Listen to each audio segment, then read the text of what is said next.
एक सत्य घटना है, हमारे पूज्य महाराज जी सुनाते थे, गुरुदेव भगवान महाराज जी कहते थे कि एक गांव में कोई बहुत धनाढ्य प्रभावशाली जमींदार रहता था, जो प्रकृति से बड़ा व्यभिचारी प्रकृति का था, दुष्ट था।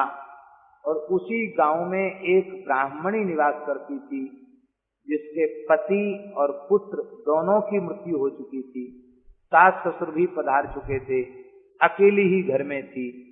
एक दिन उस मन चले जमींदार का मन कर गया और वह सज धज कर वहां पहुंच गया। बोला, क्या कष्ट भोग रही है, चल हमारे घर में, तुझे राजरानी बनाकर रखूंगा। वह बेचारी ब्राह्मणी नाम जप करती थी, भजन करती थी, वह घबरा गई। उसने विचार किया कि अपने पैतृक घर को छोड़ के आकर जाऊं कहां, स्त्री शरीर है, पुरुष शरीर हो तो कहीं चले जाओ, मैं कहां जाऊं, और ये दुष्ट है, इसका चलावा है, इसके विरुद्ध भी मैं नहीं जा सकती, यह खुद तो नरक जा ही रहा है, मेरे साधन को भी ये भ्रष्ट करेगा, क्या करूं, इस दुष्ट से अपने आप को कैसे बचाऊं। घबरा गई बेचारी। और उसने, भगवान कृपा करते ना, बुद्धि दे देते हैं, सबके प्रेरक तो ठाकुर जी है ना, और भजन करने वालों को बुद्धि दे देते हैं। तो उस देवी ने कहा, उस साधिका ने कहा कि देखो ऐसा है, आप हमारे यहाँ पधारे, हमारा सौभाग्य है, पर मेरी एक प्रार्थना आप सुनिए। क्या? मैं आपके घर जाकर रहूंगी तो पूरे समाज में आपकी बदनामी होगी, मेरी बदनामी होगी, आपकी होगी, और आपकी पत्नी और आपके पुत्र भी इससे सहन नहीं कर पाएंगे। तो ऐसा करो कि मैं तो यहां अकेले ही रहती हूं, आज तो मुझे कोई विशेष परेशानी है, कल इसी समय, रात्रि के समय आप यहां आ जाना। ठीक, चला गया। अब उसने उस व्यक्ति के जाते ही, जमाल गोटा एक दवाई होती है, जमाल गोटा, उससे बहुत झाड़ा कहते हैं ना यहाँ गुजराती में, झाड़ा होता है, खूब दस्त होते हैं, बार बार लूज मोशन होता है, तो उसने जमाल गोटा खा लिया। अब उसको बार बार मल त्याग होने लग गया। उसके घर में एक बहुत सुंदर पीतल की नाद थी, नाद जानते ना, बड़ा बर्तन, उसको खूब बढ़िया से मांझ कर चमचमा करके रखा था। अब जब उसे मल त्याग की इच्छा हो तो उसी में मल त्याग करे। हम समझते 50-60 बार लेटरिन गई होगी, नाद भर दी उसने, फिर पानी पिए, पानी पीते जाओ तो दस्त होता जाए।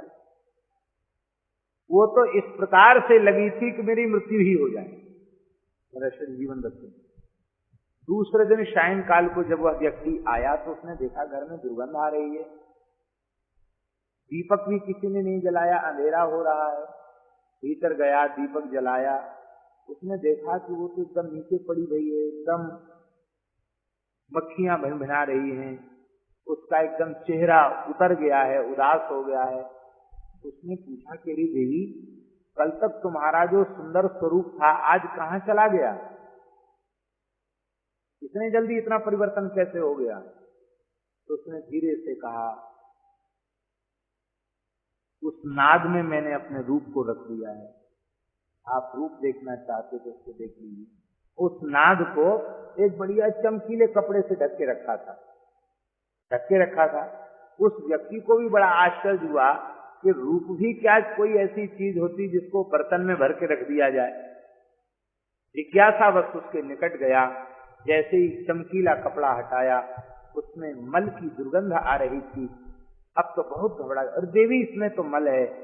कहा, भैया, जिस रूप की ओर आसक्त होकर आप नरक की ओर जाना चाहते हैं वह मलमूत्र ही है, जो शरीर में चमक दमक दिखाई पड़ती है मलमूत्र की है। इसलिए सज्जन पुरुष इस मलमूत्र में आसक्त होते नहीं हैं। भैया भजन करो।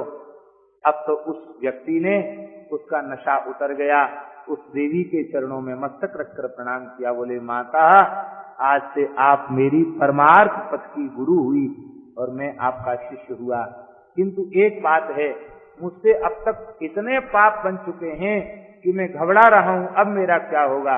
बोले कोई बात नहीं, गीता जी में भगवान ने कहा है अपचेत सुदुराचारो भजते माम अनन्य भाग साधुरेव समन्तव्य सम्यक व्यवस्थितो। भले ही भयंकर दुराचारी हो पर अपने पाप कर्म को छोड़कर अनन्य भाव से मेरे नाम का जप करने लग जाए तो उसे महात्मा ही मानना चाहिए।